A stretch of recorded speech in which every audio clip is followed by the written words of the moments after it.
Hello, and welcome to The Gun Show by Mama Bear Defense. I am your host, Crystal Reese, and I am excited to be with you guys this early April.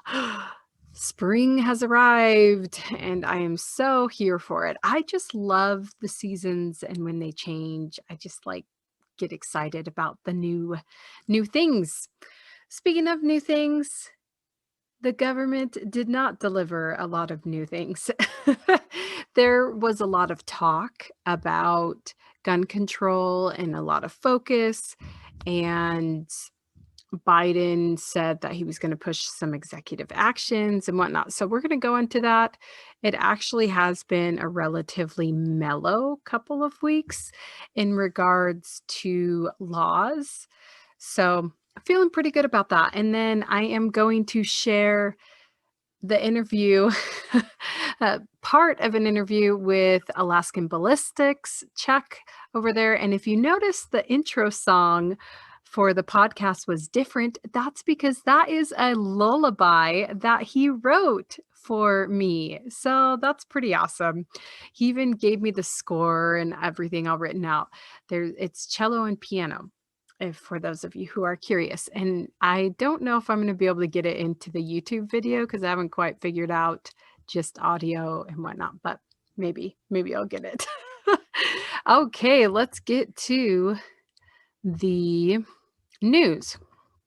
Okay, so what we want is for Biden to have to push an executive order. Why? Because you can only do so much in an executive order. It's extremely limited, and you can only work through the Department of Justice and the ATF. And well, I mean, although the ATF is slightly disturbing, they cannot go and just decide that all guns are illegal. So that's kind of that. He can also put, what is it? He can make exports and imports. He can deal with that. So he could put a stop on imports from other countries of their firearms and whatnot, which would just make us produce it here. And that's kind of where he's limited with the executive orders. Granted, I don't want anything. Don't get me wrong. I don't want any executive orders, and I don't want any new gun laws. But if there's going to be gun laws, I'd much rather have an executive order versus the current HR bills that are coming out. The one that wants a national gun registry and also extended background checks. Speaking of background checks, not so surprising, March, another amazing month for gun sales. Not quite record breaking. I believe March 2020 was all-time record breaking. If you compare between 2020 and 2021, the sales are down 20%, although March 2020 was an insane month. And there was still 4.9 million background checks performed for firearms. So amazing month. People are still buying their guns. They're definitely exercising their freedoms. And I love the more guns being sold, the more armed citizens we have. Here's another point with the considering gun control. I really liked what this senator said. So someone asked the Senator Toomey. Maybe I'll just play it. I'm going to share the screen. Let's do it. They asked him, "Do you believe we have too many guns?" And this is his response. Do you believe we have too many guns circulating in America? And if you do, what is a solution to that problem? No, I don't think the answer is too many guns, Chuck. If I have 4 or 5 guns and I buy 2 more, did America become a more dangerous place? I don't think so. I'm not a dangerous person. My focus has always been make it more difficult for people that we all agree shouldn't have firearms, make it more difficult for them to get firearms. that is violent criminals, the dangerously mentally ill. That's what we should focus on, and trying to understand what drives the madness that we've seen again recently and all so often that leads to these horrific mass killings. You know, whether a law-abiding citizen owns 3 guns or 4, Yeah. that has absolutely no impact on anybody's safety. Excellent. I couldn't agree more. I really liked that point. If a safe person buys more guns, is America suddenly less safe? And that's not the case. I just thought that was really well thought out. I also agree we have laws in place. We need to figure out how to make those laws more effective so that crazies aren't getting them without doing red flag stuff, right? No infringements. Speaking on infringements, ATF is currently discussing ghost guns and figuring out how they feel about them. Although technically guns aren't registered anyway. There's not a national registry, but with ghost guns, there's no VIN and whatnot. So does it just make you want one? It makes me want one. Ugh. But I mean, they're not, if you don't know what a ghost gun is, I'm going to share. They're like usually made out of polymer or plastic. I mean, this is a lower here, but I wonder if they have more pictures of ghost guns. They're 3D printed portions of guns, and then you can finish them with other things. I have not had any DIY gun building experiences. I wonder, if you know anyone who has built guns like this, let me know. I'd like to bring them on and pick their brain. It'd be interesting. Okay, some good news. Florida House has passed the bill to expand the right to carry in churches. Then Tennessee passed their constitutional carry. Woohoo! And apparently Texas is trying to get it done. Not sure if that's going to happen. Georgia passed a motion. It's not totally passed, but they're moving this forward to protect gun rights during emergencies. Utah has something like this. During not 1911, during Hurricane Katrina, they started going door to door and confiscating firearms of law-abiding citizens because it was chaos, and they just decided that that was a good idea. They got their guns back, but they were taken away from them during the mass hysteria, which is like when you want your gun. So Utah created a law saying the state cannot legally change their gun laws just because of a crisis, an emergency. And in fact, if they did, you need to write down the person who is confiscating your firearm and write their information, record it, because you can sue them and get lots of money. Georgia's kind of following suit with that. This is another great one. A 3-judge panel of the U.S. Sixth Circuit Court of Appeals rejected the legality of the 2018 rule changed by federal regulators that reclassified bump stocks as illegal machine guns. So the stupid that what's our last president? Trump. Oh gosh, guys, it's getting late. That he pushed forward is now being reconsidered. So bump stocks are not labeled as machine guns and are currently in this limbo state of legal and illegal. Then we also have Arkansas becoming a Senate. The Senate has passed the Second Amendment sanctuary bill. So this is adding to the other sanctuary states like Missouri. And what's interesting is Missouri and some other states are considering their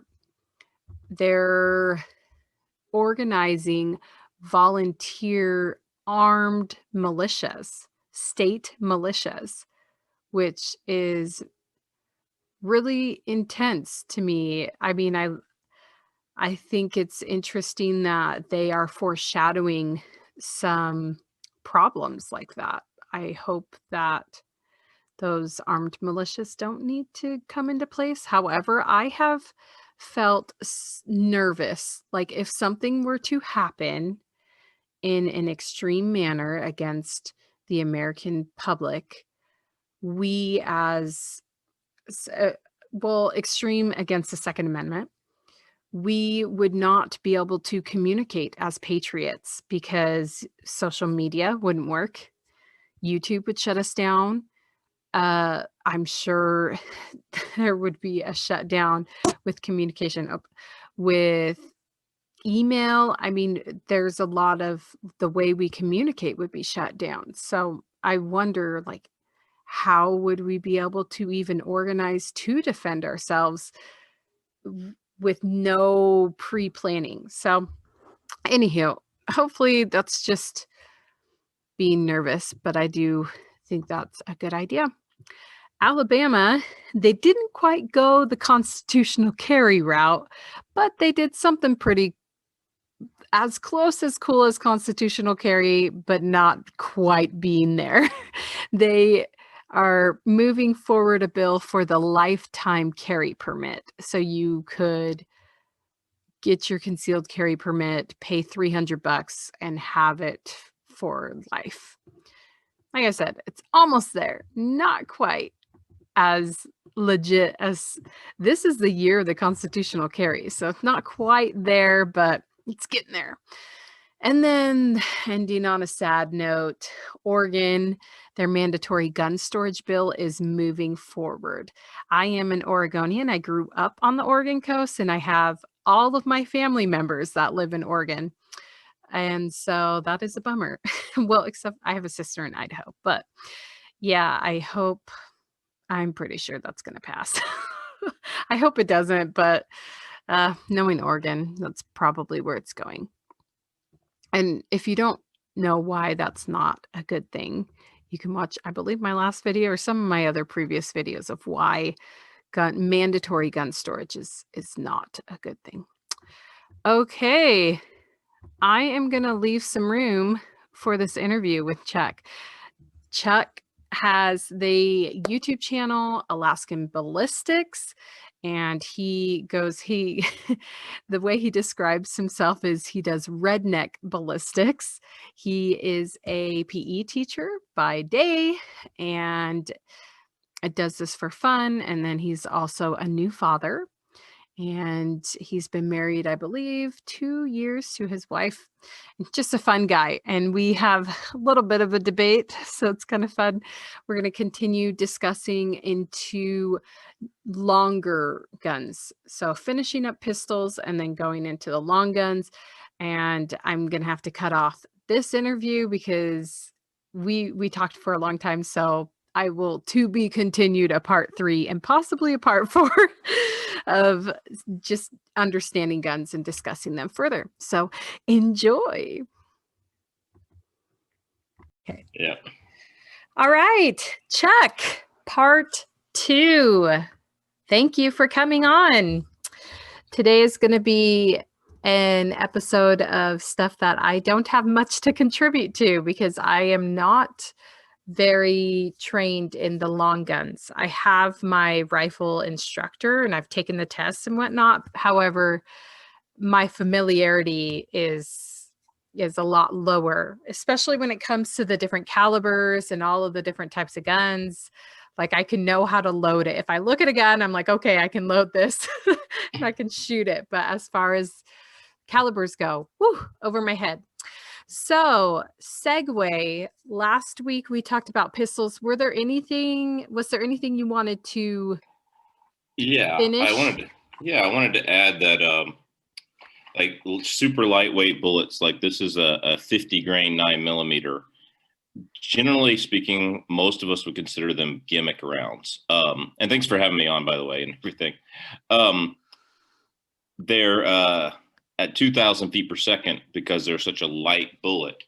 Generally, they don't get that 18 inches of penetration in gel. And I have a video on this one with 9, 40, 357 SIG, 45, and 10mm and none of them got that 16 to 18 inches in gel. They were about 13 and explode into a million different pieces. So I would say stay away from this. And sometimes even with the ammo crisis right now, you can still find stuff like this. Mhm. I had somebody on my channel comment earlier that they just bought a whole bunch of it. And I'm like, Oh. well, at least you have something to shoot, right? There's that. So I would say, typically speaking, stay away from super light projectiles that are light for caliber. So 9mm should be 115 grain or higher. Anything that's like 90 grain, 50 grain, 60 grain, probably want to stay away from, except the extreme penetrator. If it's a bullet, or extreme defender from Underwood and Lehigh, if it's a bullet that's solid that stays together, it'll usually do the job. But if it's a bullet that's designed to break apart, like a hollow point, and shatter and shred its petals everywhere, it's not going to penetrate deep enough. It'll probably kill the person who attacks you, but it's not going to penetrate enough to incapacitate them. There's a huge difference. So that's the only thing I want to go over from last time, I think. Yeah, because there are, I mean, we understand different grains, but you look at those rounds and you're like, oh, 2,000 feet per second. Like, fancy, but in the end, it's really, how does that perform? So segueing into, most people use pistols for personal protection, home defense. A lot of people will have them in a lockbox next to their bed. I know I do. So the idea, though, is pistols are not the best option for home defense. You would go from your lockbox next to your bed and then access your long gun if it's a little bit further away and not as readily accessible. What are some long guns that you think, as far as home defense? I mean, obviously there's dead is dead is dead, like there is possibly an overkill, but that you think are good options and why for home defense. Well, I would start first with your basic AR-15. And the reason why I like these is you have lots of capacity if you need it. You have plenty of foot-pounds of energy. And picking the right ammo type for home defense is even trickier in these things. But if a man or a woman needs to use it, who are short or tall, whoever's the tallest or shorter, most of them have collapsible stocks. I keep mine with 20-round magazines in it. That's personal preference, but 30-round magazines are fine. Easy to mount, very bright lights too. So, and with a red dot sight that you see, just a red dot in the middle of it, very easy to sight quickly. Especially in the low light settings. Right. And modern red dot sights, like this one, I leave on and replace the battery once a year, and I got spare batteries in all the different compartments and like the handle and in the stock here. So got spare batteries and cleaning patches, and kind of good to go on that one. I could go out the door, and if the zombies parachuted over from Russia, I'd be good, But and as far as recoil goes, an AR-15 is actually a lot easier to manage than a lot of pistols. Like pistols, you have to learn to hit something accurately. You have to work really hard and train really hard. Not that you don't have to train hard with a long gun. They're just a little bit easier to manage as far as with the recoil and yeah. Right. The recoil, you manage the recoil and you don't usually flinch near as badly with the long gun. But if you do flinch, you're talking about difference from here to here, not that much on a target, man-sized target. Whereas a handgun, if you flinch that much at the barrel, you're talking here to here at the target. And it's not as forgiving with the handgun. You have to really learn to manage it. Now, the AR-15 actually doesn't have much recoil. I mean, I think I read somewhere the 223 round is about 5 to 6 foot-pounds of energy on your shoulder. And a foot-pound of energy we talked about last time is the amount of energy it takes for you to lift 1 pound in 1 second, 1 foot. And guns are typically measured in foot-pounds of energy as a measurement of power. And like 9mm typically gets like 400 to 450, right? Part of that numbers ballistics, but it doesn't really matter the numbers as far as the penetration. But that's, how we compare them. But you could also compare recoil with the same thing, whereas a 12 gauge shotgun with a heavy slug is going to have like 30, 35 foot-pounds of energy against your shoulder. Maybe not that much, depending on the level of slugs. It's been a while since I've read that article. But yeah, your typical hunting calibers, 308, 30-06, 270, are going to be in the 15 to 17 range-ish, maybe down to 12. So you're talking about really light recoil with the 223. The only thing that's lighter is 22 Magnum, stuff like that. So you don't really have to worry about managing the recoil. Mm-hmm. A second option, and a lot of people think this is great, would be your basic shotgun. Now, this is a 12 gauge, and this actually started out life as a hunting shotgun, and I have the other hunting long barrel. And so I don't have as long a tube as most people would get for a home defense shotgun. You get Because you have to limit your amount of ammunition you carry with hunting. That's correct. All states, when you're hunting birds, require you to have a plug that only has 2 in the tube here and 1 in the chamber, so you get 3. Now, when you're hunting larger game, sometimes you can take that plug out. Like I know Georgia, you're allowed to have 5 in a shotgun for hunting deer. And so that's what I have in here. This one holds 4 in the tube plus 1 in the chamber. And that's the way I keep it unless I'm hunting birds with it. And then I actually take this barrel off and put the long barrel back on, which is a nice advantage to a shotgun. If you need to hunt and you need to protect your home, a shotgun is great. But the 12 gauge recoil with good buckshot or good slug rounds or even heavy bird shot, it's no joke. It's that, 18 to 30 something foot-pounds of energy on the shoulder, depending on what load you use. And that can be very wide and vary. They do make low recoil like birdshot rounds, which I'll show you in a few minutes when we start talking about ammunition. But again, birdshot probably not going to penetrate like we want. It's like a bunch of BBs. Right. I mean, you could tell the police it's the guy with all the little red freckles on his face, but yeah, as morbid as that sounds, but anyway, it's birdshot doesn't do the penetration on the chest. Now, I don't want to be hit with it, and at close range, it probably wouldn't matter. Also, a lot of people, if you live in an apartment, they'll say use birdshot so you don't penetrate as many walls. It will still penetrate several walls. A lot of good videos. I haven't done one, but a lot of good videos on that. Birdshot will still penetrate several layers of drywall, but not as many as, say, a slug.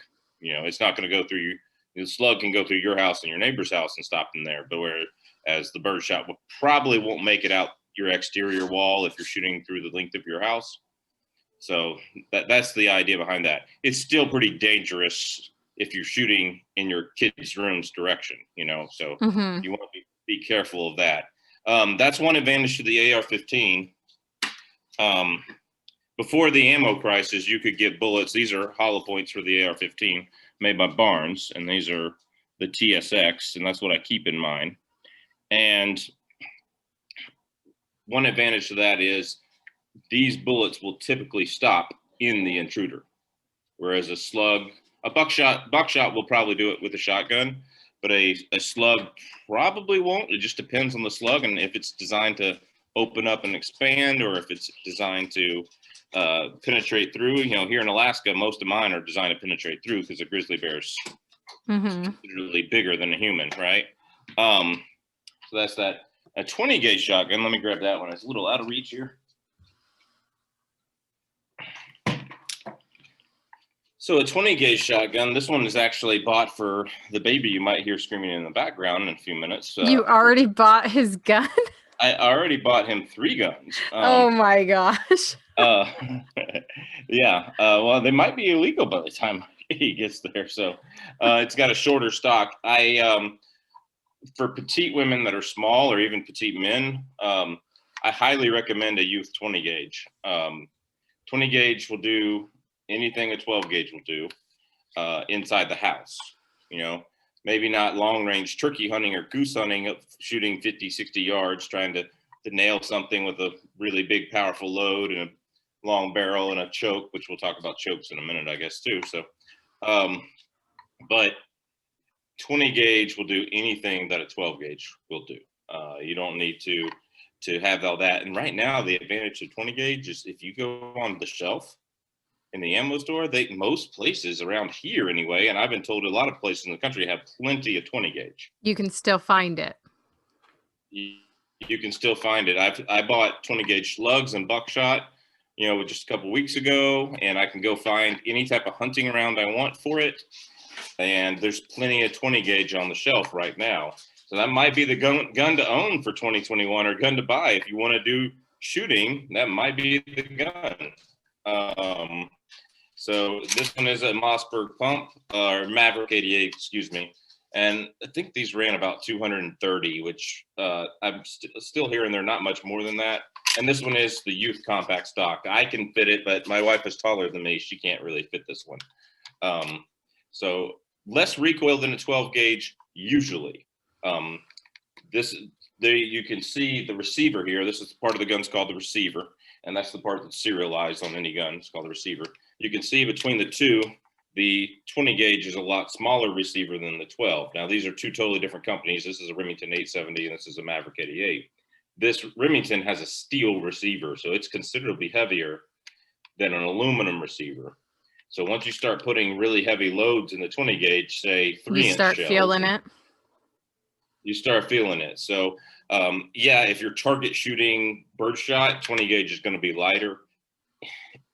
A heavy slug in a 20 gauge, a heavy 3-inch or slug or buckshot is going to be about as heavy as a 2 3/4-inch moderate load in the 12 gauge. So you just got to understand 20 gauge has still got more recoil than say the AR15. It's still got way more recoil than that, but it's not this most of the time. So I have shot them side by side before with a really lightweight 20 gauge, and it kicked just as bad as a 12 gauge.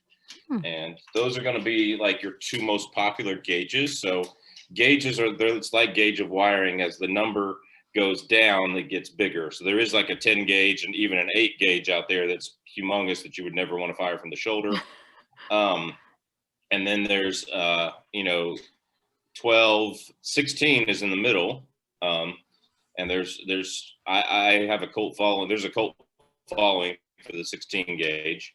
And then there's 28 gauge, which has become more popular in the last several years because the guns can be smaller and lighter, and it's just good for out to 30 yards bird hunting, and people love it. 28 gauge, especially people who do a lot of target shooting, clay targets. They love the 28 gauge, so it's become more popular.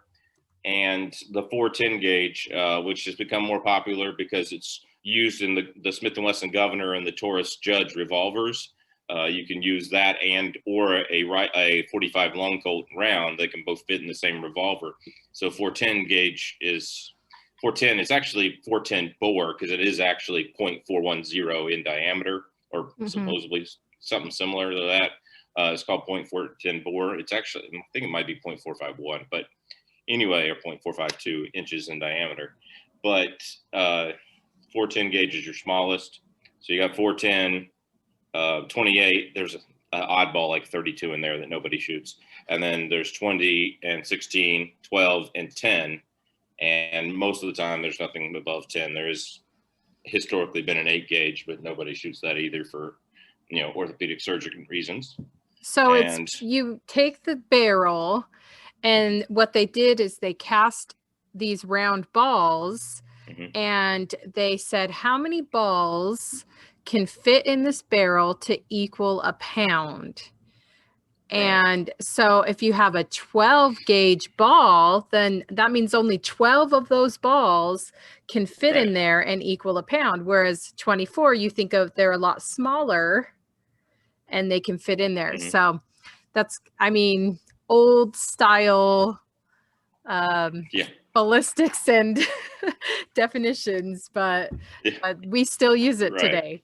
Another thing with shotguns is you actually have to aim them. You cannot just, like, a lot of people think, oh, I don't even have to try to aim and I will always hit. And that's not true, especially at certain distances. You're spread maybe too wide. And so I think it's just important for someone who's going to decide to have a shotgun as a home defense. A lot of people like that sound, the iconic of loading a Right. shotgun. They like to scare people with that sound. And I'm not opposed to that. Pretty much everyone knows. Right. Yeah, everyone knows that sound. And so it does Right. have an effect there. I You can go. I do take issue with just the sound. Oh yeah, So a just lot of using people with a shotgun will close it. Will close it and not have a round in the chamber, and load 4 or 5 in this case. And when they hear somebody break in, they'll make the sound. Now, you or I, if we were breaking into a house, would run away at that. Somebody who's used to breaking into houses and is usually not in their right mind as far as drugs is concerned may not respond to that. And that gives you one less round and about one less second, because you have to find the pump button. All the shotguns have a little button so that you can pump them without pulling the trigger. So you got to find the pump button, make the sound. Now he knows where you're at, and you've lost a second. You've lost a round unless you have another round nearby. Even then, you could have had another round nearby and one in the gun. Mm-hmm. And so I am it's a lot big slower. believer in do not carry empty. You need every second you have in that situation. Yeah, put a round in the chamber. Now, if you're leaving the shotgun in a corner when you have kids running around, okay. Which you shouldn't. I understand that. Yeah, you shouldn't do. But if you're doing that, I understand not putting one in the chamber so that they can't rack it right away. But the other thing is, if you live in if you for some reason would drop compared to like modern handguns, which are pretty much drop safe. So I would say that there is that issue of, if you were to drop the gun. But I think that's even less of an issue than, the time, and it gives away your location. Oh, okay, now I know where he is. I'll rob this area of the house. I'll go to where the kids are, not to where that sound is, right? Or now I'm going to pull up my gun because they have a gun. Like you're giving away your surprise and your mystery with that. But I know a lot of people like it. Absolutely. And so when a lot of people like it. When you're thinking about the type of ammunition in a shotgun, right, there's a reason it's called bird shot, right? Like it's designed for birds. Right. Like that is not an ideal round for personal defense. So let's go through, because we explained the gauges, but now you have double-aught, single-aught, like there's more definitions when it comes to the different types of rounds you can have. All right, I'm going to grab all my shotgun boxes here that I've had. It's actually been sitting on the table since the last time. He prepped it. So here's a 12-gauge box. Here's a 12-gauge box with a 12-gauge round. And here's a 20-gauge round, so you can see the difference in size right there. And one skinnier. This 12-gauge, and this 12-gauge is a let me go over everything on the box. So this is actually a birdshot round, but this is actually a heavy birdshot round. So it's a number 6 in diameter. Again, just like the gauges, the smaller the number, the bigger the shot is, okay? So there's a 9, there is a 12, but nobody uses it anymore. There's a 9, that's gonna be your smallest shot. And in a 12 gauge, there's gonna be 500 of those BBs in there. That's how small they are, 500 of them fit in there. And a lot of people use 9s for clay target shooting, essentially. They don't even use them for hunting because too many holes in the meat, right? And then there's 8, and then there's 7.5s. Don't ask me why there's no 7. There probably is, but there's 7.5s, 6, 5, 4, 3, 2s. And once you get past 2s, generally you go up into buckshot, or first BBs, the size of the actual BB shots from there. And so this one has what's on it called the dram equivalent, or nope, velocity. So you know how hot the load is, but it will either tell you the velocity or it's going to tell you something called the dram equivalent on it. And I'm not sure that I have one that says dram equivalent on it right here. I think they all say velocity, all the modern shells do, but there's still some companies that put dram equivalent on there, and that means how much gunpowder's in there. And basically, the higher the number, the more gunpowder is in there, it's a heavier load. When you pull out to look at a load, for example, here is this heavy 12 gauge birdshot, and it is birdshot. And here is a very, very light 20 gauge birdshot. And you can see this one has a high brass on it. They make 12 gauge with a low brass on it. And so it happens to be, you know, how heavy it is. If there's a lot more gunpowder in it, it's going to be a high brass load. And there's a lot less gunpowder in it, it's going to be a low brass load kind of thing. So that's something you can also tell. And generally speaking, the heavier birdshot is going to be $14, $15 a box, whereas the lighter stuff is going to be under $9, maybe $7, $5, depending on how good a deal you get. You can still find $5 if we're in a an box ammo for the shortage or birdshot. not. Right. Yeah, I could still find 20 gauge the other day on the shelf at Cabela's. You know, the cheaper stuff for like for I don't know, $7 a box, $6, $7 a box for 20 gauge. So here's a box of 20 gauge buckshot, and this one's going to tell you it's a 2 3/4 inch shell, and this is number 3 buck. So it's actually a smaller buckshot than you would see in a 12 gauge that would be called double lot, because you have number 4 buck, number 3, number 2, number 1, 0 buck, double 0, double lot, triple 0, triple lot. All right. Which and is so bigger. The more bigger. zeros, the larger it is. Right. So typically in a 2 3/4 inch shell for a 12 gauge, you'll have about 21 pellets or 22 pellets of number 4 buckshot, but only about 9 pellets of double lot buckshot. Because it's bigger and it's fitting in that case. Right. And so the same thing's true. I mean, you might have a little bit more of number 4 than 20 or 21. Maybe it's 24, 25. I can't remember. Whereas this is number 3 in a 20 gauge 2 3/4. And on the box here, it shows you a good view there. I hope that comes out where you can read it. But basically, it's telling you this is double lot, this is triple lot. Let me make sure. Yep. It goes number 1 there, and it even tells you the diameter in inches that is right there. So that's how big the shot is. Now, if I were to do this with a bird shot, you would see that it's way smaller, because you can fit anywhere from several dozen bird shot BBs or number 2s, all the way up to like hundreds in the number 8s and 9s. So there's a lot. So which one is too big for people when you're thinking for self-defense? And you don't want a lot of collateral damage? Which one is too big? Because buckshot, like any other birdshot, hits and it spreads out throughout the body, but it still penetrates. Each one of them penetrates fairly well. I don't think you can go too big in a buckshot. I don't think you can go too small in a buckshot either. It basically is, what can you find on the shelf?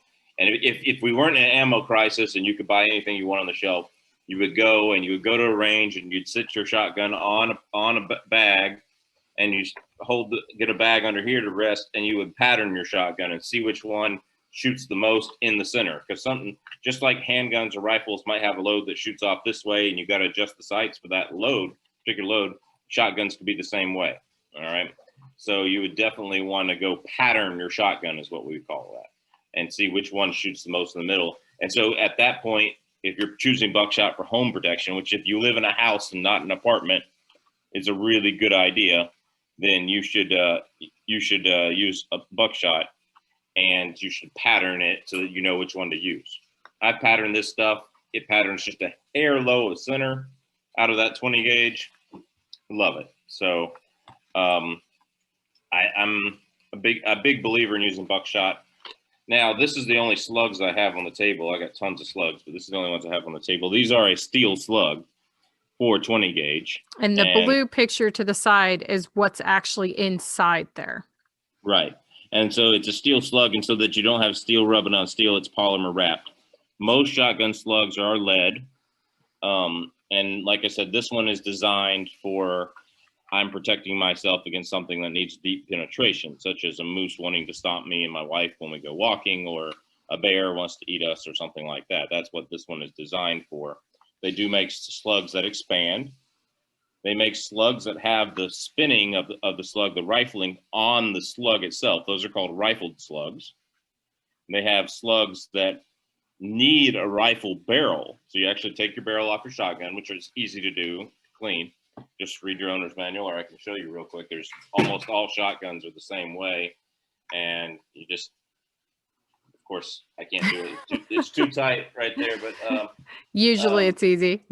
yeah, usually it's easy, but when I try to do it right there, but on a video, then yeah, then you struggle. Yeah, I really put these back tight the last time I did them. So yeah. Anyway, but you unscrew that, you pull the barrel off, you put a new barrel on. Yeah, I'm gonna have to not ratchet those down so tight next time. That's embarrassing. You can keep that on the video. It's pretty embarrassing.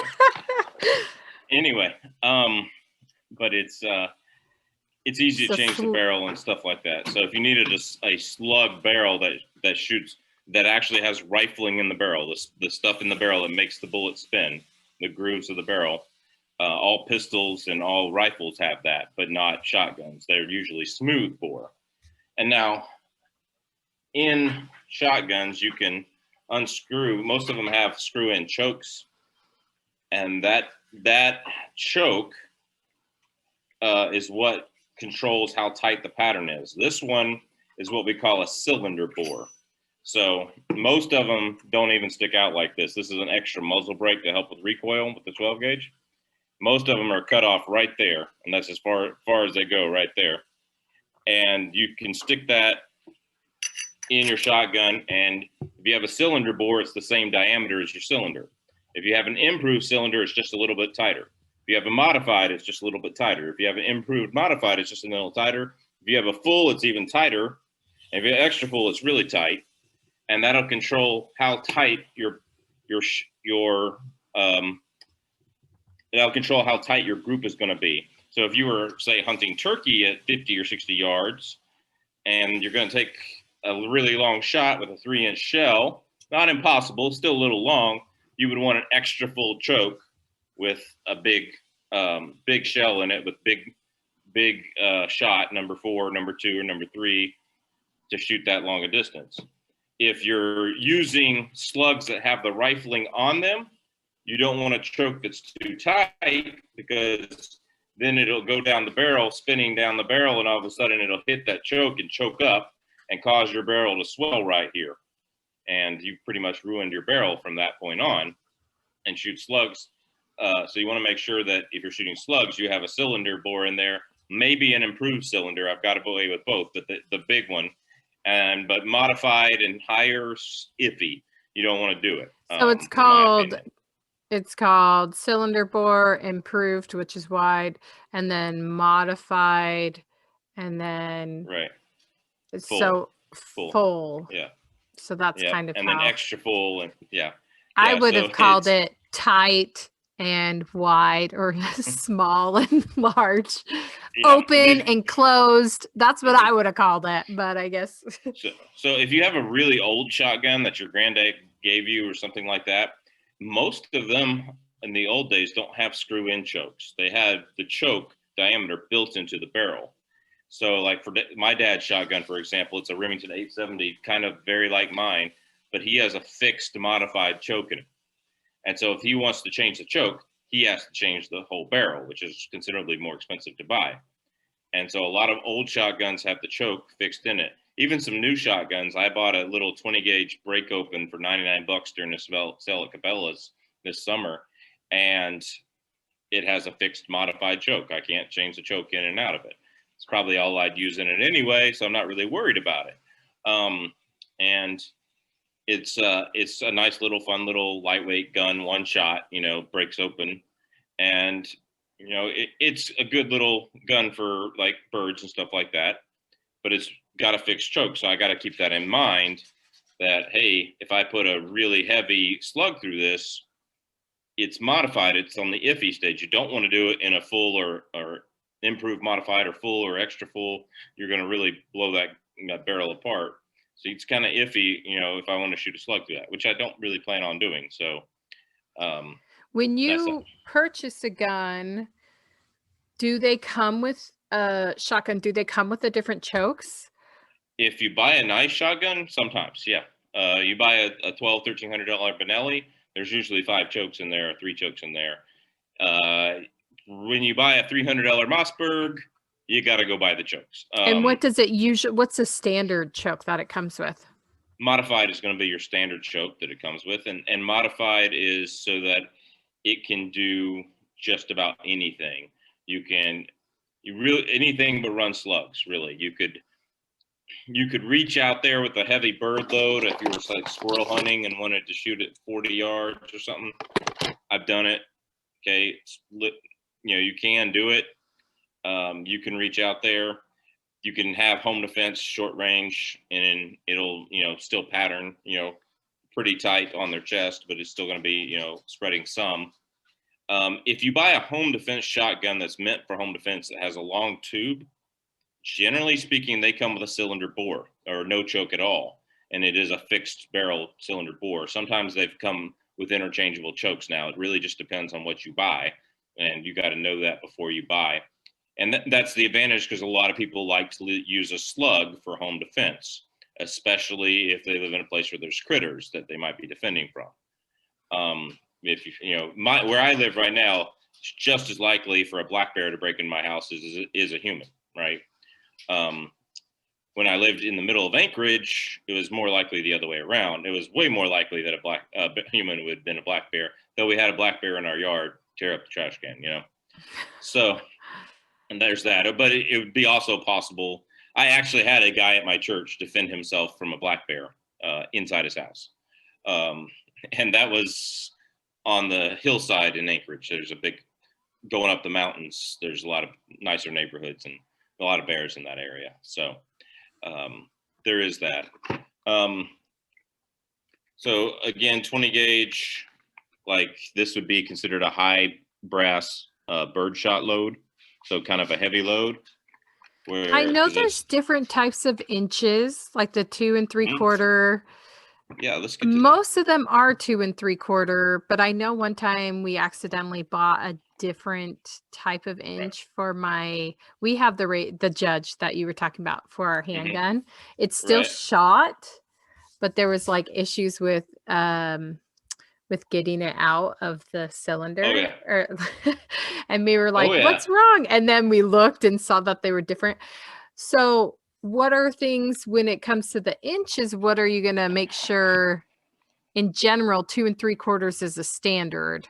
And that's probably what you should get. Unless you're shooting 410, in which case it's 2.5. Now, what you should do more than anything is read on your barrel. I don't know if you can see that right there. I can't see it really well myself, but it says 2 3/4 and 3 inch. So you can shoot the 3 and the 2 3/4. Correct. Most modern pump shotgun long guns are going to be able to shoot both. Now, the Judge, there is a model that'll shoot the 3 inch. It has a longer cylinder. I've not been impressed with the quality of ones that came through Cabela's. They wouldn't lock up and keep spinning. Not a Taurus fan myself, but that's just me. If you've got one that works great, I'm happy for you. It works good.